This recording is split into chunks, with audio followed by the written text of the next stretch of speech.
Hello everyone, I am Rishka. आज हम DNA और आरएनए में अंतर देखेंगे। पहले हम डीएनए के बारे में पढ़ेंगे। डीएनए क्या होता है? डीएनए हमारे शरीर का निर्माण करता है।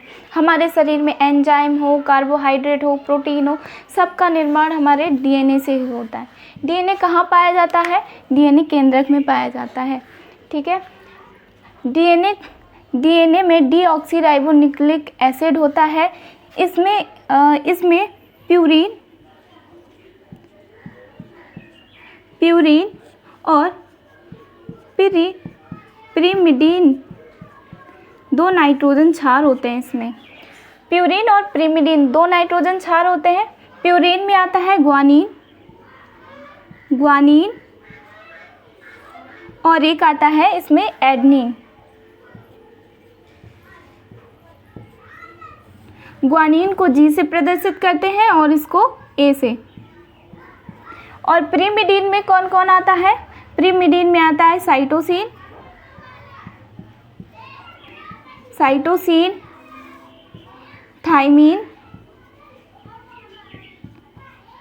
थायमीन और यूरेसिल।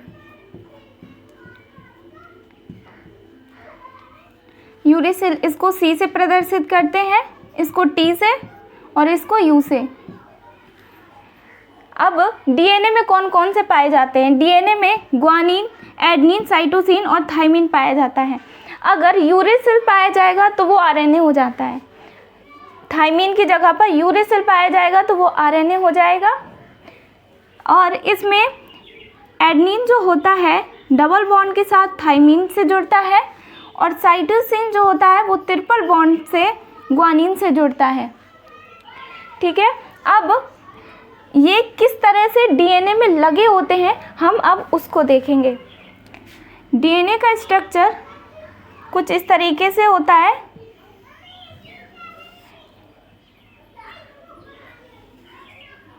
डीएनए के बीच में यहाँ पर नाइट्रोजन क्षार जुड़ते हैं, डबल बॉन्ड के साथ थायमीन जुड़ता है। यहाँ पर इसको आप याद कर लीजिए या समझ लीजिए कि एडनिन के साथ ही थायमीन जुड़ेगा। कभी एडनिन के साथ साइटोसिन डबल बॉन्ड से कभी नहीं जुड़ेगा, कभी नहीं। थायमीन से एडनिन जुड़ जाएगा डबल बॉन्ड के साथ, बट एडनिन के साथ ना साइटोसिन जुड़ेगा, ना थायमीन से ग्वानीन, ना थायमीन साइटोसिन, ना थायमीन ग्वानीन, कभी नहीं जुड़ेगा। ये बॉन्डिंग ज़रूर याद रखिएगा। अब हम यहाँ देखते हैं, यहाँ पे साइटोसिन, ट्रिपल बॉन्ड, ग्वानीन इस तरीके से पूरे में इसमें लगे होते हैं। और डीएनए की जो लंबाई होती है वो उसके न्यूक्लियोटाइड पर निर्भर करती है कि वो कितना लंबा होगा। अब इसके जो ये मेरुदंड होता है या इसको न्यूक्लियोटाइड बोल दो, तो ये किससे बना होता है? ये फॉस्फेट प्लस शुगर से मिलकर बना होता है।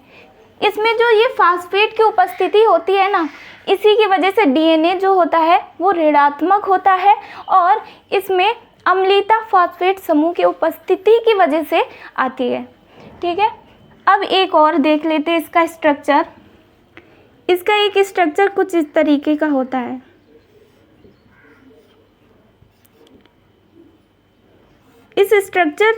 ये स्ट्रक्चर और आरएनए का भी ऐसा ही एक स्ट्रक्चर होता है।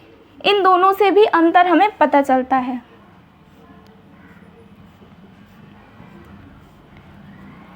यहाँ पर हाइड्रोजन और यहाँ पर हाइड्रोक्सिल समूह होता है। अगर यहाँ पर और यहाँ पर दोनों में हाइड्रोक्सिल समूह आ जाता है तो वो आरएनए कहलाता है। अगर यहाँ पर हाइड्रोजन समूह, द्वितीयक कार्बन से हाइड्रोजन समूह जुड़ा होता है तो वो डीएनए होता है। अगर यहीं पे अगर हम O कर देंगे तो ये आरएनए कहलाएगा।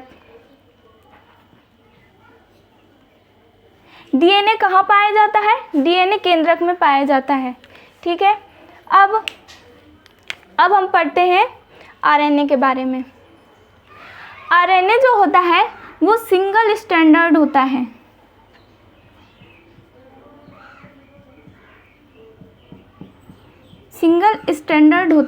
ठीक है। अब पहले हम डीएनए के प्रकार देख लेते हैं। डीएनए में कितने प्रकार होते हैं? डीएनए 5 प्रकार के होते हैं। कौन कौन से? फर्स्ट एडीएनए,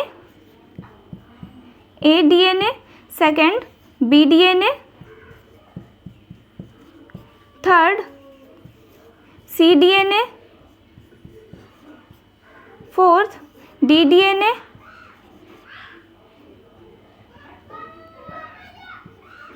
डी डीएनए, फिफ्थ हो गया जेड डीएनए। ठीक है, अब इसमें मैंने एक क्रम में लिखा है, ये मैंने सीक्वेंस से लिखा है इस वजह से ताकि आपको नाइट्रोजन क्षार याद करने में कोई दिक्कत ना हो।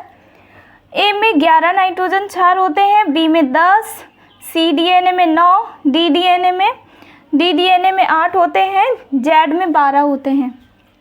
अब ए में नाइट्रोजन क्षार 28.15 एंगस्ट्रॉम होते हैं और बी में 34 एंगस्ट्रॉम। ये इतनी एक पिच में 34 एंगस्ट्रॉम होती है।